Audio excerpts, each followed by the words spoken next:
கடலூர் மாவட்டம் எழுத்தூர் அருகே திருச்சி சென்னை தேசிய நெடுஞ்சாலையில் ஏற்பட்ட விபத்தில் 10 வயது பெண் குழந்தை உட்பட மொத்தம் 9 பேர் உயிரிழந்தனர்.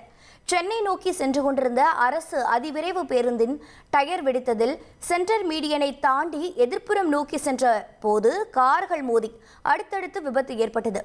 இந்த விபத்து நடந்தது எப்படி, இதற்கான காரணம் என்ன என்பதை விவரிக்கிறார் செய்தியாளர் தேவநாதன். கடலூர் மாவட்டம் எழுத்தூர் பகுதியில் நடைபெற்ற விபத்து ஒரு மிகப்பெரிய கோர விபத்தாக தற்போது தமிழகம் முழுவதும் பேசப்படும் விபத்தாக மாறியிருக்கிறது.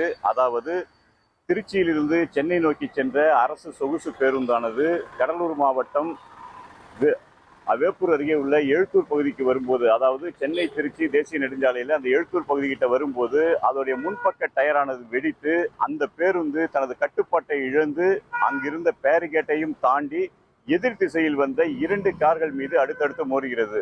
இந்த விபத்தில் சம்பவ இடத்திலேயே 7 பேர் உயிரிழந்து விட்டனர்.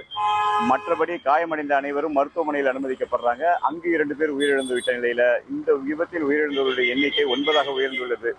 மேலும் பார்த்தோம் அப்படின்னா, இந்த விபத்தில் காயமடைந்தவர்கள் தற்போது திருச்சி அரசு மருத்துவமனையில் சிகிச்சை பெற்றுட்டு வராங்க.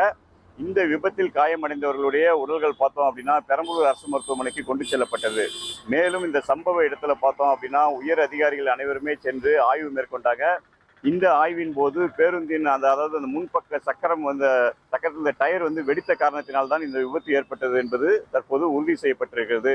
இந்த பேருந்து ஓட்டுநர் மீது வழக்கு பதிவு செய்து தற்போது போலீசார் விசாரணை மேற்கொண்டுட்டு வராங்க. அதே போல பார்த்தோம் அப்படின்னா அந்த இறந்தவர்களுடைய உடல்கள் அனைத்துமே தற்போது பிரேத பரிசோதனை செய்து உறவுகளிடம் ஒப்படைக்கப்பட்டது. அப்பொழுது போக்குவரத்து துறை அமைச்சர் சிவசங்கரன் மற்றும் தொழிலாளர் திறன் மேம்பாட்டுத்துறை அமைச்சர் கணேசன் ஆகியோர் அங்க இருந்தாங்க. அவரிடம் உறவினர் வாக்குவாதத்தில் ஈடுபடுறாங்க. அதாவது போக்குவரத்து துறையோடைய ஒரு அலட்சிய போக்குதான் இந்த விபத்துக்கு காரணம் சொல்லி அவங்க ஒரு அந்த அமைச்சர்கள்ட்ட ஒரு வாக்குவாதத்தில் ஈடுபடுறாங்க. இத்தனை உயிரை பலி கொடுத்துருக்கு, இதுக்கு என்னதான் சார்பாடு, இது என்ன சார்பட்டது? இத்தனை உயிர் போயிருக்கு, இதுக்கு என்ன சார்பட்டது? இத்தனை உயிர் போயிருக்கு, இதுக்கு என்ன சார்பட்டது? ஒண்ணுக்கு 4 5 இவ்வளவு போயிருக்கு, இதுக்கு என்ன சார்பட்டது? ஒரே குடும்பத்தில்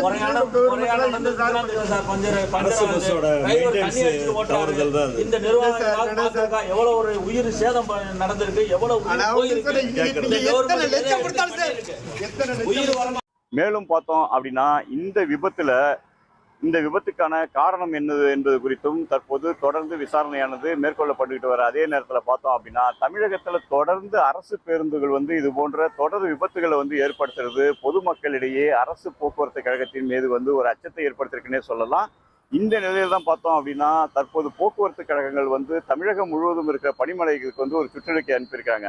அந்த சுற்றறிக்கையில் என்ன இருக்கு அப்படின்னு சொல்லி பார்த்தோம் அப்படின்னா, அரசு பேருந்து ஓட்டுநர்கள் மற்றும் நடத்துனர்கள் பணிமனையிலிருந்து பேருந்தை எடுக்கும் பொழுதே பேருந்தை முழுமையாக கண்காணிக்க வேண்டும். அதாவது பேருந்தில் முகப்பு விளக்கு சரியாக எரிகிறதா மற்றும் மழை நேரங்களில் வைபர்கள் சரியாக வேலை செய்கிறதா என்பதை பார்க்க வேண்டும். அதே போல பேருந்தின் டயர்களில் உள்ள காத்துகள் சரியாக உள்ளதா, பேருந்து டயர்களுடைய நெட்டு போல்ட் அனைத்தும் சரியாக இருக்கிறதா, இது போன்ற பேருந்து 100% இயக்குவதற்கு தயாராக இருந்தால் மட்டுமே இயக்க வேண்டும் அப்படின்னு சொல்லிட்டு ஒரு சுற்றறிக்கை தற்போது கொடுத்திருக்கிறாங்க.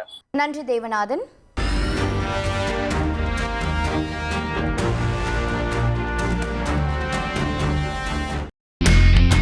இனி செல்லும் இடமெல்லாம் செய்தி.